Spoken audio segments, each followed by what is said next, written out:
Oh, there we go. Ladies and gentlemen, welcome back to Coach's Circle. Today we have a little surprise topic that we're going to be going over, which is the Team Liquid issue that's been going on since last season. And, well, actually, last split, sorry. And first of all, welcome to Learning Fives and the Coach's Circle. If you guys are interested in learning more about what Learning Fives is about, tune in at our YouTube or join us on Discord. That's in the bottom right of the screen and bottom left. And yeah, let's get started. So I'm going to be using my phone here because I took some notes. So a little bit about the Team Liquid situation. So basically, the team has been underperforming after doing some pretty big investments.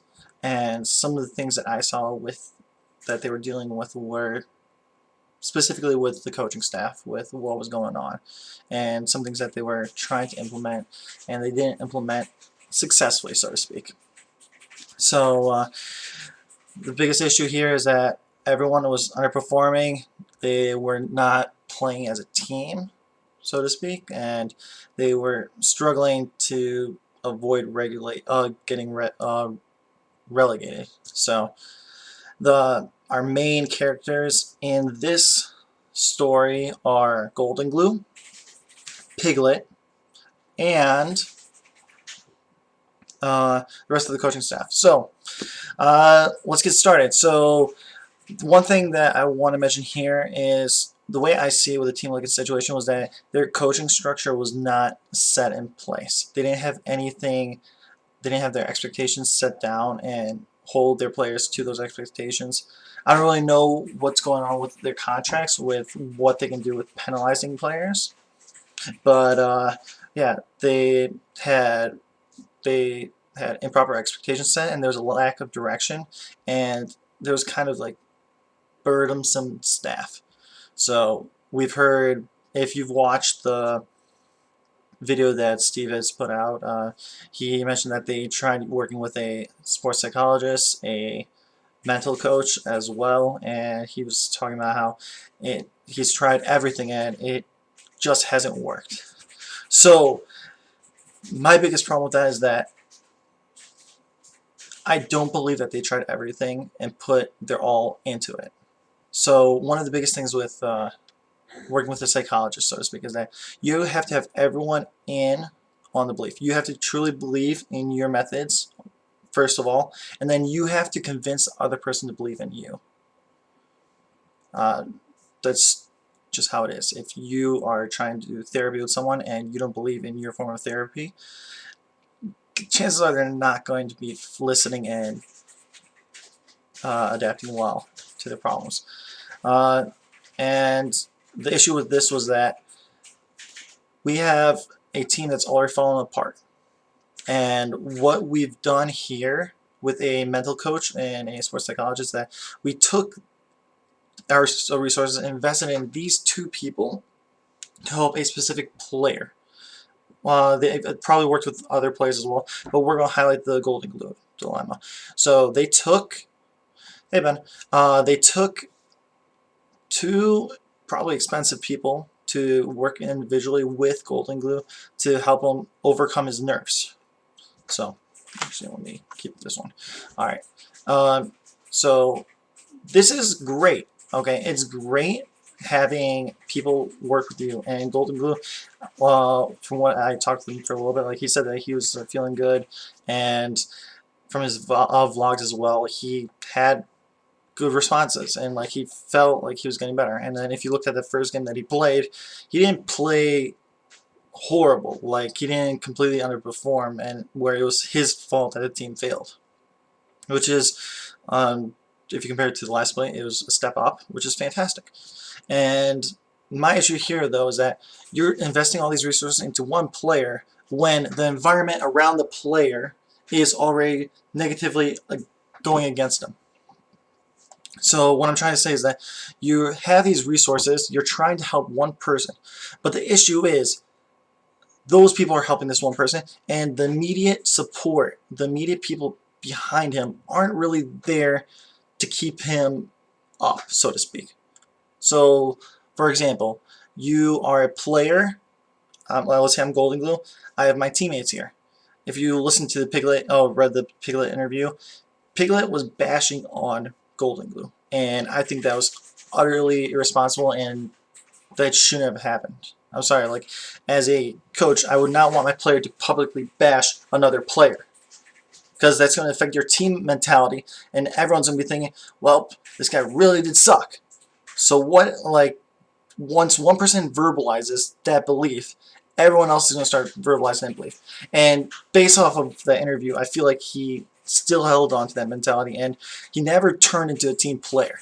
We see Piglet as a team leader, someone who has veteran experience, who can positively impact the team. But what happens? What has he done for the team? Okay, in the interview, he said that he likes to play mid lane because he's better. He's better than Golden Glue at it. I'm sorry, but the stats kind of say that you didn't. Well, actually, I believe he did do better. However, he said that he never lost, and he got completely decimated by Froggen. What's that going to do? You kind of just doing, pardon the language, bullshit. So that stuff shouldn't happen. Alright, so Piglet, we already know that he has a mentality where, hey, these people are not doing well, I'm doing well with Matt. These people, everyone else. He's already got this ego going on. So what do we do with that? We take him down a notch and explain to him, hey, listen, this is what's going on here and here and here. I really was confused with the draft with why they would throw Piglet on Jhin after a whole split of, oh my gosh, it's not a carry meta for AD carries. And I just didn't know what they were trying to do with that. Well, I do know, but I disagreed with it.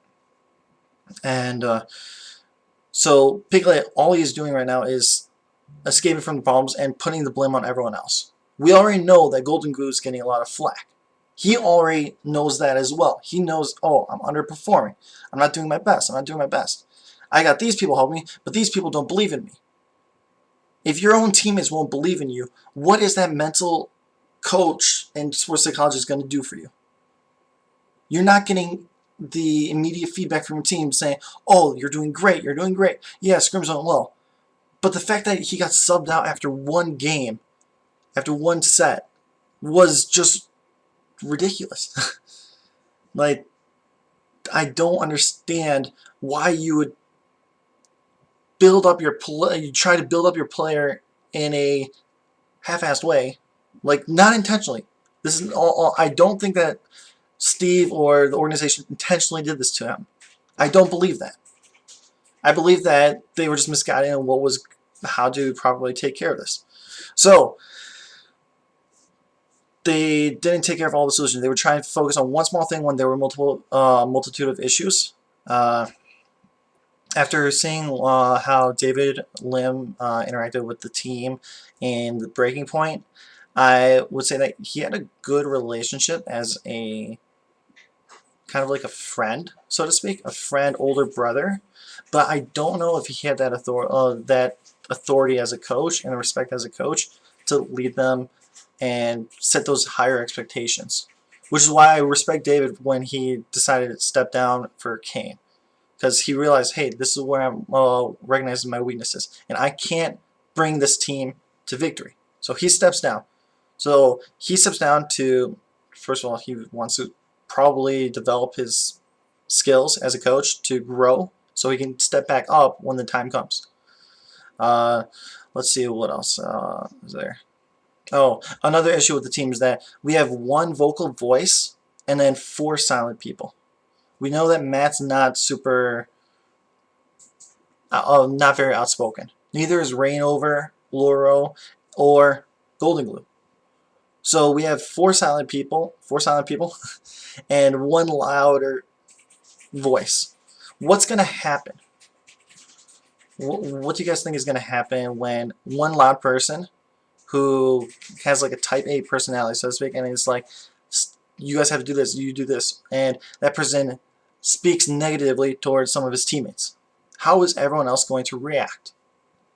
Well, if you focus on one person, kind of look at solo queue. If one person starts harassing one person who does slightly worse, a lot of other people are going to join in. They're going to join in and scapegoat that one person. They either might, okay, so they might join in and proactively do that, or they might just silently agree, and their mentality and their beliefs and how they're going to play is going to be affected. Because Piglet already verbally said that this guy, he's not good. I don't trust him, basically. Like, you can't have that. You can't have that on a team. A team is a cohesive unit. Heck, if you look at my Twitter, I follow this Twitter called Coach Quotes, Coach Moto. Let's see, some things I really liked about it. One thing that you should do is a quote by Dean Smith: encourage team play, achieve results through cooperation, unselfish effort on the part of every player. Every player means every single player. Okay, you can't be, if you want to be on a team, you can't think that, oh, I'm fine, these people aren't. You should be thinking, oh, what can I do to help these people? Instead of thinking, I'm perfectly fine where I'm at. Why are my teammates not taking solo queue seriously? Am I verbally talking with them and approaching them, or approaching the coaching staff and telling them, hey, we need to take this up a notch. We can't mess around like this. Or is he just being quiet and playing his own solo queue and then blaming them? I'm sorry, if you're not going to be if you're going to be a passive bystander, like, you have no right to continuously blame them like this. You didn't do anything as a veteran player, someone who played on SKT and won a world championship 4 years ago. Another coach, another quote. Let's see, where was it? Let's see. One thing, I don't really know what Dave Lim did, how he coached, so to speak, but I really like this quote by Eddie Robinson. Leadership, like coaching, is fighting for the hearts and souls of men and getting them to believe in you. You can take that with psychologists as well. You want these people to believe in you. Only when they believe in you is when they're going to trust you, and then you're going to see that change in them. By Gar Foreman. A big part of coaching is the human element, getting the guys to buy in, to accept the rules. Alright? Piglet's not accepting his role. He should be a leader, okay? He's got this experience. He should be a leader, not be immature, as Kelsey Moser has said on Twitter. And a few more. Your team is going to go a lot further if your stars push ahead and everyone else has to work to catch up. By Mike Krasowski. Alright, so Piglet, he's the star. Okay. Looking at stats, he's not really that right now, but he's supposed to be the star. So what is he doing exactly to lead this team? He's noticed, hey, just playing solo queue on my own without talking with my team, maybe you should know that it's not working. Okay? So why keep doing the same thing and not get any results? Why continuously play solo queue by yourself and without communicating with your team and telling them, hey, we should play more solo queue? Or why continuously bash your teammates and think that they're going to get better? It doesn't make any sense. It's not logical. Telling someone you're bad, you don't know what you're doing, is not going to help them get better. Okay? And then one final thing I'll quote here: change the culture and the results will follow, by David Cutcliffe. Culture is a huge part of a team. If the team, let's say, if the coach wakes up late and sets a standard that, oh, you don't have to be on practice on time, at scrims on time, or you don't have to do your morning ritual to get ready for the day, what's going to happen with the team? They're all going to do that same thing because the coach set that standard, set that culture to do that. Now, what can the players do? The players can take proactive steps and do specific things to develop good habits. Let's see, say a player is sleeping in consistently, or a player is constantly verbally abusing their teammates. Whether directly or indirectly, it doesn't matter. They're verbally abusing their teammates. What should a player do? I don't like the excuse saying that Matt used. It's not really an excuse, but that Matt used in Breaking Point, saying he has to work on his own issues. I understand you have your own issues, but when you see something wrong, that's when you need to step up and do something. You don't have to. You don't personally have to be like, Piglet, stop doing that. Although that's the best thing you can do. You can talk to the coach and be like, hey, I don't believe this is the right thing. We need to change this. Or Rain Over as well. Rain Over, you have a lot of experience. He's got a lot of experience and he's been on multiple teams. He should be able to take that leadership role, take those proactive steps to become a leader. If he's not doing it, the coaching staff has to take that initiative and to develop these people into leaders. Okay. Another thing with shot callers, there was an issue that Team Liquid doesn't have any shot callers. Well, how are you going to develop shot callers? What are you going to do? Let's think. Well, you can keep doing practice how it's always been, and you're not going to get any good results. Or you can, let's see, you can possibly read a book together about leadership and see what qualities is it that a leader has, and then try and instill those qualities by repeating them in practice and practicing them in practice. Let's see. There's you can do nothing. You can try to enforce it in practice, or you can enforce it yourself. If you don't know how to read, there's this really cool type of program on actually you can probably find it anywhere on any computer. You can download it and you can make it so the computer reads the text to you. Or you can get someone to translate to read it for you. It's a really good way to nice bedtime story. Yeah. Shoot, I lost track. Let me get back here. So yeah, with the mental coaching guidance, they didn't really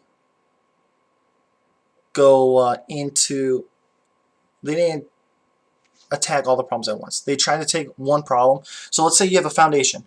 You have a solid foundation, or you have a horrible foundation, actually. Here we go. This is going to be good. Alright. So you have these three things, and you try and fix the middle one. You know the middle one's a problem. You only focus on the middle one. Alright? What's going to happen when there's something happens? It falls apart. Alright? When you're trying to fix your foundation, you can't only focus on one little thing. Alright? And say, hey, this is the entire problem, we got to do this. Alright? You have to recognize, hey, we have issues here, here, and here. You have to attack all these issues at once. And I'm sure that Liquid has the resources to do that. Yeah, as I mentioned earlier, for coaching to be effective, or counseling to be effective, you have to have full faith in yourself, and then you have to convince the person to have faith in you. Alright? If that person doesn't believe that this is going to make them better, chances are they're not going to get better. That's how it is. Yeah, one more thing I want to talk about is like setting standards, okay? So, as a coach, you need to set the standard that verbally abusing people directly or indirectly through interviews or publicly or on stream is not allowed, okay? You have to set that standard from the beginning. Whether it's when Kane comes on or if a new coach comes on. You have to set that standard. Everyone sits there, hey, what are some expectations from the group? 1, no verbally abusing people.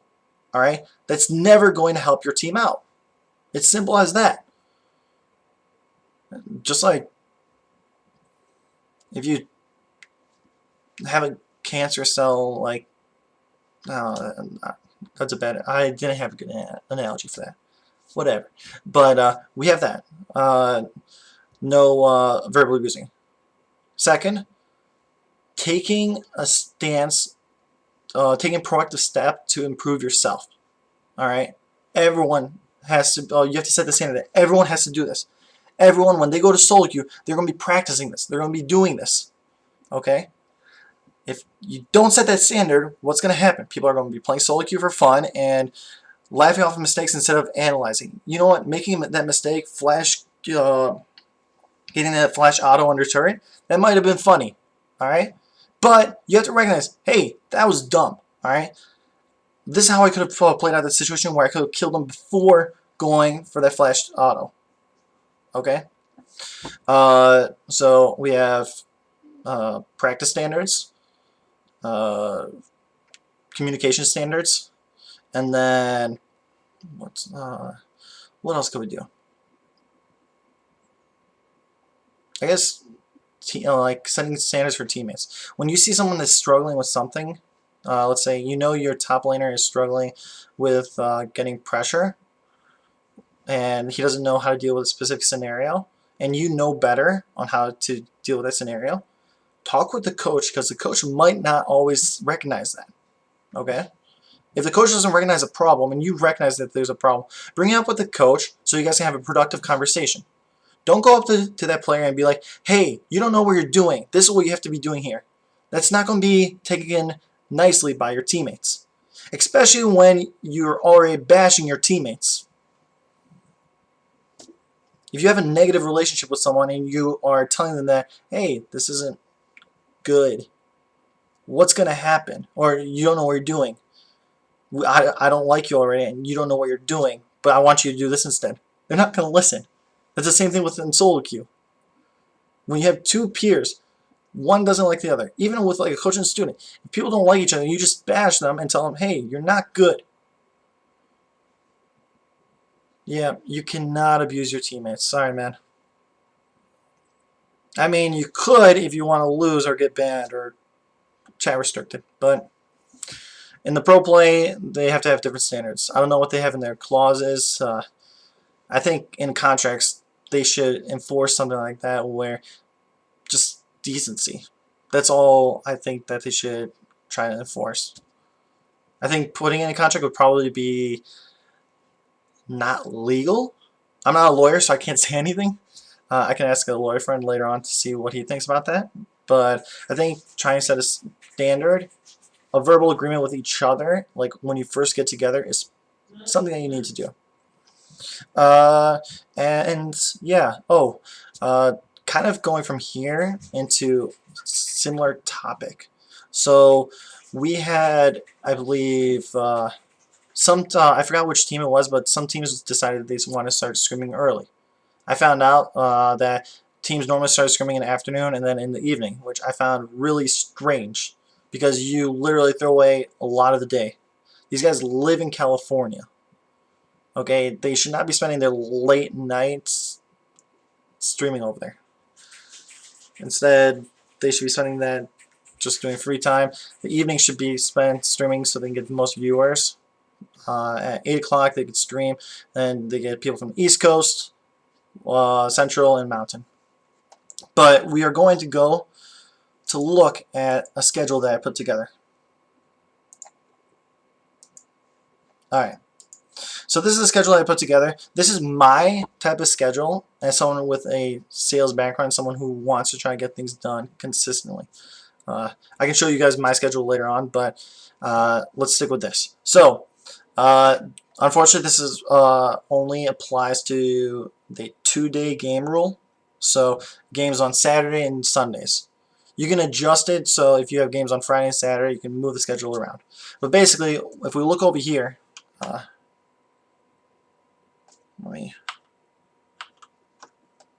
Alright,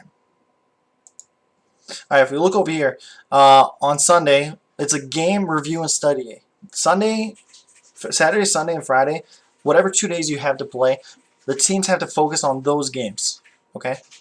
That's what you want to be doing.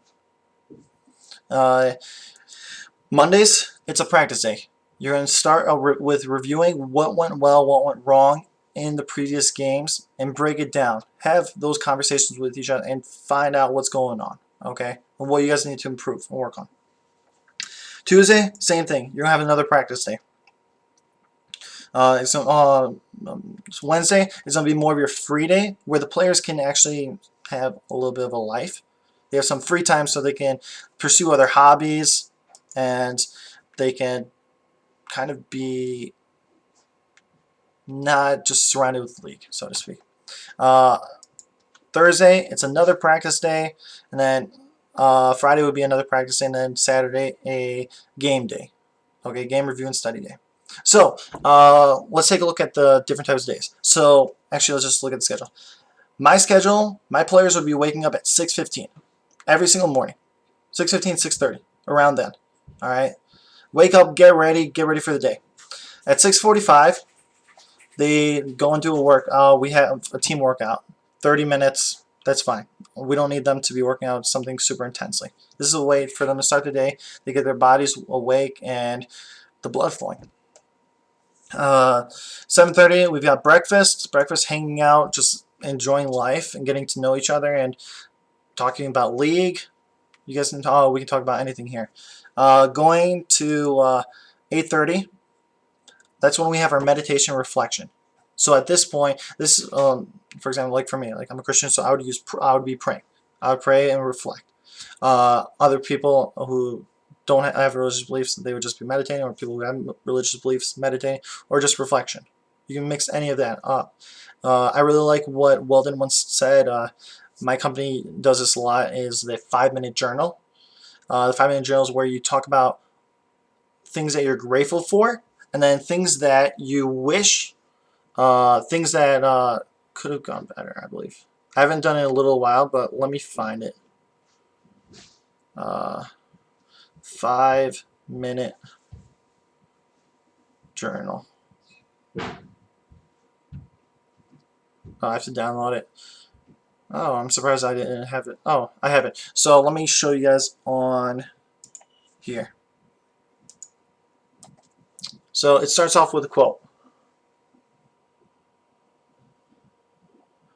I'll read it to you. Smile at yourself in the mirror for at least 10 seconds. That's actually a really good thing. It's a that's a weekly challenge. Then you start with adding something. So today's image, you take a photo about something that happened that day. Alright, and then it starts with what I am grateful for. 3 things that you're grateful for. 3 things that, what will I do to make today great? So you're setting yourself up with some goals. Okay. After that, you go into daily affirmations. So you say, what are you? For me, I am happy. Alright. I love my life. I have a great job. It's fun. I love the people I'm working with there, and it's not too strenuous. So like I'm not too exhausted. So I can try to do something like this, or play some league, or take some notes and drafting comps. Like I'm really happy with my life. I've been blessed. I've been really blessed with all these opportunities. I'm excited for the next year as well. And yeah. Alright, so this is what we would be doing every single day. Alright, we would be starting with that. Let's go back to our desktop. Alright, so after meditation and reflection, we're going to go to draft practice. Alright, the reason why we go into draft practice here is that's a great way to start off. Like, hey, what do we want to do? What do we want to work on? What have we started with? What's working? What's not working? What can we try? Alright, so you can practice drafting against each other. You have the coach draft against a player, and to see, oh, this is what, let's try draft. I'm gonna try drafting a specific comp. You try drafting a specific comp. I'll be working with a team that's stronger than yours. You try drafting a comp to beat it. Excuse me. So we spend about 30 minutes on that. Then we go into itemization and matchup review. Okay. I don't really care if you're a pro or not. Everyone has something that they can work on. They have something that they're not perfect at, alright? By going over these itemizations and how to go over matchups, you guys can talk about what items are most efficient, what items should you be doing, building, and at what times. You can talk about how different matches are. So, if matchups are. So, if we can talk about the influence in the jungle. We can compare Nunu, Ivern, and Lee. What would happen in a situation with a pair of those two? How would you guys play that out? What would you change differently to make sure that you win either side of the scenario? After that, team would go into scrim blocks. So we've already been up for 4 hours. And these 4 hours have been focused on developing ourselves. Okay? This is how it is every single day of the week. Even on the free days. Alright? You want to keep these good things consistent to develop those habits. And then moving on. We have our scrim blocks. So scrim this is our first scrim block. It's 3 hours, 10 to 1. And you guys would just do a scrim block. I think a standard way to run your scrims is set a goal that you guys can talk about in the draft and itemization to the hour before. Implement that, or work on a weakness that you guys showed in the previous week's matches. Homewrecker, yeah, you guys, Homewrecker is an awesome item. Actually, I haven't even used that. I bought that in a long time. Okay, let's go back. And then after, you guys play 1 or 2 matches, so you guys can go and reflect, because the coach should be taking notes. The coach and analyst should be taking notes on what's going on, what's not working well, how is this player playing around this situation. So this is where the coach and analyst work together to figure out what's going well and what's going poorly. After that, we go. So you do that 2 times, and then you go into lunch and you eat lunch, reflect, and like you review as well. You guys talk how things are. The best thing about eating lunch and doing this is that everyone lets down their guard. Everyone drops their guard, and because they're eating. Alright, you're busy eating, and then you guys can talk a little bit more casually about, hey, what happened? What can we do? Why is this like this? How do we handle this situation? I didn't like this type of draft. Okay, awesome. Can you tell me why you didn't like that draft? Oh, you didn't like it because you fell behind over here. Awesome. Okay. Well, thanks for telling me that. Now, what we can do is we can work on that, and we can change it up. We'll take notes and we'll keep that in mind and see what's going on. After that, you guys have a 15-minute break. Let the players get a break and to relax away from just playing the game. Okay? Let them relax, let them do what they want to do, and be them for a little bit. Whether it's focusing on texting or texting their girlfriend, texting friends, calling their parents, let them do whatever they want in these 15 minutes. Then we move into the second scrim block. The second scrim block, it's a repeat of the first scrim block, except you can do 1 of 2 things. You can keep to the same tactics and practice those against a different team, or you can change the tactics and practice a different thing against this team. You think, let's say, TSM, you have them for this first scrim block, you see that they're really good mechanically. So you guys want to practice early game to see how you guys can possibly outperform them in the early game to get a lead, and then try to out-macro them. Because we know that NALCS tends to struggle on the macro scale. So, and then in the second scrim block, let's say you're going against, I'm trying to think about a team. Team that goes even. I haven't been seriously watching LCS, or too many LCS games, so I'm a little bit rusty with that. But let's say you're going against Phoenix 1. Okay. Your mid laner holds against Ryu. You guys are even in the bot lane, even in top lane. What's going to happen? How do you guys chip away and get a lead? How do you guys take those what's it called? Take what you can when possible without giving anything up. All right, and then that's going to be from 2 to 5. You're going to probably 3 to 4 games. And then we go into dinner, reflection, review. This is the same thing with the lunch. You guys spend the time. You guys have an hour here. The players would have an hour with the coach, and you guys can watch the VOD of a game while eating. Or you guys can take what you implement and see, hey, what if we tried this with SK? What if we took this strategy from SKT or this other Korean team and tried implementing it here for tomorrow? Take some notes and keep it in mind for the next day. So you guys have an hour of open time with that dinner and reflection review.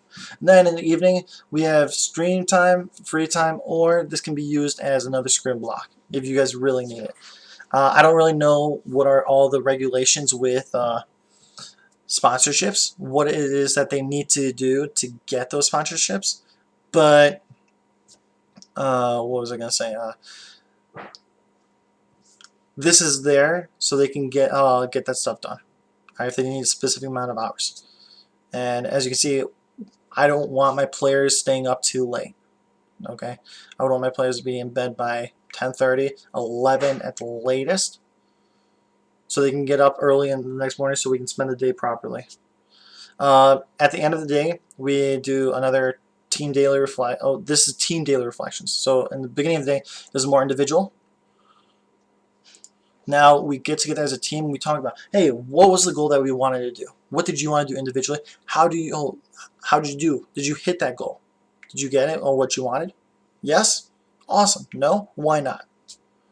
And then you guys have they have another few hours to stream or free time. So these hours over here, these are always these hours over here are always guaranteed as like streamer free time unless you guys have a team night out. Okay, let's go to the free day. So the free day, as I said, it's standard up to 10 o'clock. Okay, and from 10 to 1, they're going to have free time and they can do whatever they want. All right, if they want to go walk around town, fine, that's awesome. If you guys want to go as a team to downtown and just explore, like individually or as together, go ahead, do that. That's fantastic. And then afterwards, you guys get back together for lunch. Lunch would be only half an hour, and then you guys go back to your free time. All right, you guys can either go back home after going downtown and spend the time doing what you want, so to speak. So this time over here, this is just so they can have a day where they don't have to ideally focus on League. They can definitely do that. In fact, I would encourage it if you're a team that's struggling to use every day possible. But make sure you leave some time for them to relax as well. Okay, you want like some time over here. You don't have to use all this time for streaming, but if you have this time here, you're going to give them the opportunity to relax and to rejuvenate themselves. All right. Then let's go to the game days. So game days. Let's just go over here. So on a game day, you wake up, same thing. Until 10 o'clock, everything's normal. Nothing special because we're keeping the same habits, okay? We're keeping the same program. All right, we don't want to throw sleep in because that's going to throw us off when we wake up. It doesn't matter how good it feels to sleep in on a Saturday. It's not good for your body. And then start up with warm-up games, whether it's ARAM, a normal, a ranked match, either together or not together. Have some time doing normal games until your match starts. Then after your matches, I don't know if it's, I think first match is at 12. So let's say you're not the first game. You practice, you eat lunch, you can watch them, and then you can watch the match to see, hey, what's going on here? Analyze their games live. See, oh, this is what they did here. This is what we can try to do in the future. So you guys already warmed up. You guys talk a little bit about the matches. You guys play a game yourselves again, and then you guys play your matches. Okay. After that, you go to dinner. All right, dinner and review. You guys can either go out and talk, chat, have some fun. Remember, this is the team is keeping a standard where it's no bashing, no flaw, no verbally abusing, nothing negative. Okay, where you're targeting someone. We're not dealing with that. And after that, it's honestly up to the team. Okay, if you guys want to spend free time, just individual time, being by yourself and having me time. I love me time because that's like, I don't know, the best time, and it's the most refreshing time for me. As much as an extrovert as I am, I like being an introvert as well. And then we always come back, whether it's at 9 or like up to 10, we always come back and do team daily reflections, okay? Regardless if it's a game day or not, we want to end the day with those daily reflections. So we can reflect about that game, and we can let it out as well. I mean, there's a difference between saying, you effing suck, versus, hey, this didn't work well, I didn't like this, alright? I didn't feel comfortable with how this game went. I felt that we could have done a lot better, and this didn't work out. So by verbalizing in a kind of productive manner, in a safe way, you're not going to be hurting your team. You're going to let out those emotions, so you're not holding them in, and then all of a sudden you guys are like, oh, my team sucks. So that's honestly how I built my schedule, and that's how I think an LCS pro team should be structuring their schedule. It should be something like this. I don't think starting your scrims super late is good. I don't think sleeping in really late is good either. If you wanted to play, if the players wanted to sleep into a certain time, I would say the latest they could sleep in until is about like maybe 7 to like 7:30. I don't want them going till 8 o'clock because you're going into the day, and that daytime is really valuable. So that's what I have here. Now, if you guys have any questions at all, my amazing viewers, who do we have here? We have Ben. All right, Ben.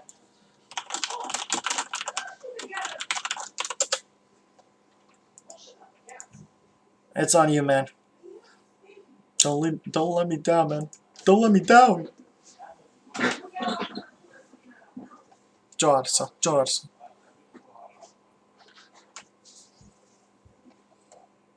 Let's see if there's any questions over here.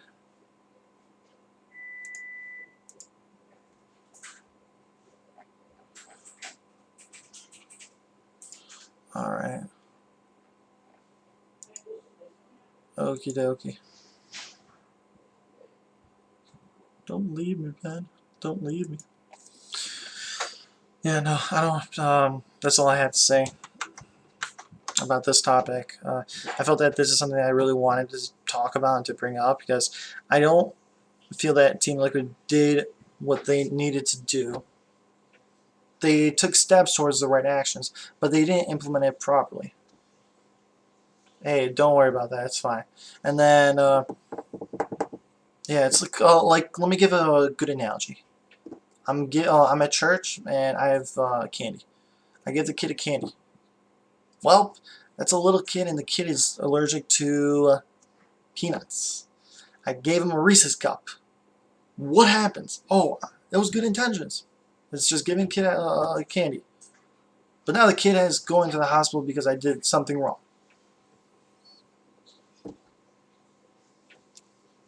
Your well intentions aren't always going to develop good results. Okay, it's more of the actions that you take place, and you take the time to properly implement those actions instead of thinking, oh, let's just fix it by getting someone to do the work for us. All right, and yeah, that's all I have. Thanks for coming, guys. See if you came, and I appreciate it. This is going to be on YouTube, and then share it on both the Discord and the... Yeah, if I knew the kid better. But like, and then also with that, these people know the entire situation. You all, like, Steve knows about how things are going. He knows, he knows that these people are doing poorly. He also knows that these people are a lot more quiet, and Piglet's a little bit more verbal, and he's also not doing well, but he's one of the instigators in the problem. But the issue is that Steve didn't know how to use these resources to fix the issues. And like, it's nothing against Steve, because like, Steve's a good guy. Like, I respect him as a coach and a business owner. I try to seek his advice multiple times for different things. So, but yeah, that's all I have to say. Thanks for stopping by again for Coach's Circle. Next week, I'm gonna go back and focus specifically on teams, and it's gonna be about like a 20-30 minute episode instead of this 1 hour thing. Unless some really big topic comes up, then I'll go ahead and talk about that. But yeah, thanks guys, and have a good one. I also have to come up with a slide as well for closing.